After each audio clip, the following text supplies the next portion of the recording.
Hi hello friends, நான் உங்கள் super hit trader. இன்றைக்கி நம்ம மண்டே ஜனவரி 13 ஓகேங்களா. நிஃப்டியோட ப்ரிடிக்ஷன் லெவல் எப்படி பர்ஃபெக்டாக ஹிட்டாக இருக்குன்னு தான் பார்க்க போகிறோம். இன்றைக்கி நான் காலைல வந்து வீடியோ போட்டிருந்தேன், லைவ் மார்க்கெட்டில் நான் வீடியோ போட்டிருந்தேன். என்னோடய ப்ரிடிக்ஷன் லெவல்ஸ் போட்டிருந்தேன், எஜுகேஷன் பர்பஸ்க்காக போட்டிருந்தேன். இதை இன்றைக்கி எப்படி பர்ஃபெக்டாக ஹிட்டாக இருக்குன்னு நம்ம பார்க்க போகிறோம்.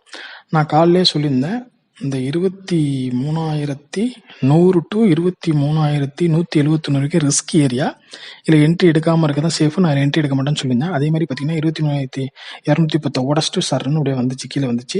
மறுபடியும் பார்த்தீங்கன்னா மேலே போணுச்சு, கீழே வந்துச்சு, மேலே வச்சு இப்படியே போயிட்டு இருந்துச்சு. ஓகேங்களா. ஏன்னா இதில் வந்து நம்ம என்ட்ரி எடுத்தோம்னா கண்டிப்பாக நம்மளோட எமோஷனலை காலி பண்ணி இப்போ லாஸ் தான் பண்ணியிருக்கோம்.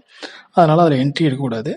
அப்புறம் நான் என்ன சொல்லியிருந்தேன்னா 23,171 ஒரு ஸ்ட்ராங் கேண்டில் பிரேக் பண்ணால் அது ரீடெஸ்ட்டுக்கு வெயிட் பண்ணி என்ட்ரி எடுக்கலாம், நான் என்ட்ரி எடுப்பேன் அப்படின்னு சொல்லியிருந்தேன்.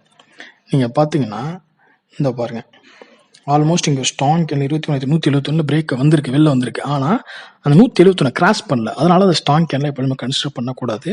இங்கே ஸ்ட்ராங் கேண்டில் எங்கே வந்திருக்குன்னா இந்த வந்திருக்கு பார்த்தீங்களா, இந்த ரெட்டு 13.35, அதாவது 1.35 கேண்டில், நல்ல ஸ்ட்ராங் கேண்டில் வந்திருக்கு. ஓகேங்களா. அதுலேயும் என்ட்ரி எடுக்கக்கூடாது. அது ஒரு சின்ன ரீடெஸ்ட் போகிற வரைக்கும் வெயிட் பண்ணணும். பக்கத்துலேயே பார்த்தீங்கன்னா அடுத்த கேண்டில் ரீடெஸ்ட் போயிருக்கு பாருங்க, இந்த டோஜி மாதிரி போட்டுருக்கு பாருங்க, அது ரீடெஸ்ட்டுக்கு போயிருக்கு. ஓகேங்களா. அதுக்கப்புறம் அந்த கேண்டில் என்ட்ரி எடுத்துக்கணும். இங்கே என்ட்ரி எடுக்கணும். கரெக்டாக 23,151 தான் என்ட்ரி பாயிண்ட். அங்கே என்ட்ரி எடுத்திருந்தா கிட்டத்தட்ட எங்கே வந்திருக்கு, 23,110 வரைக்கும் வந்திருக்கு. நான் காலையிலே என்னோட வீடியோவில் பார்த்தீங்கன்னா கிளியர் கிட்ட சொல்லியிருப்பேன், இது வந்து ஒரு ட்ரெண்ட் லைனில் பட்டு மறுபடியும் பின்னாடி போகிறதுக்கும் வாய்ப்பு இருக்குது.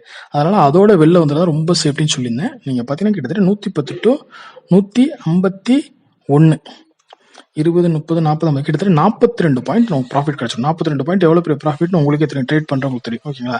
அதுக்கப்புறம் கீழே போகிறதுக்கு வாய்ப்பு இருக்குன்னு சொல்லியிருந்தேன். இவ்வளோ தூரம் போகணும்னு சொல்லியிருந்தேன். 23,025 வரைக்கும் கூட போகிறதுக்கு வாய்ப்பு இருக்குது. ஆனால் அது எப்போ போகணும் நமக்கு தெரியாது.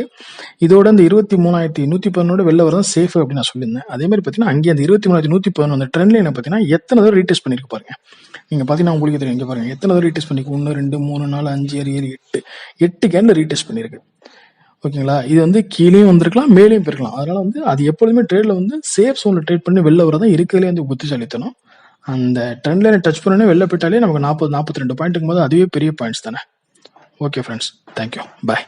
எவ்வளோ நல்லா ஆடணுங்கிறது முக்கியம் இல்லை, எப்போ நிறுத்தணுங்கிறது முக்கியம். ஜெயிச்சுட்டு தோத்து போனா அந்த தோல்விதான் ஞாபகம் இருக்கும். தோத்துட்டு ஜெயிச்சா அந்த வெற்றி சரித்திரத்தில் நிற்கும்.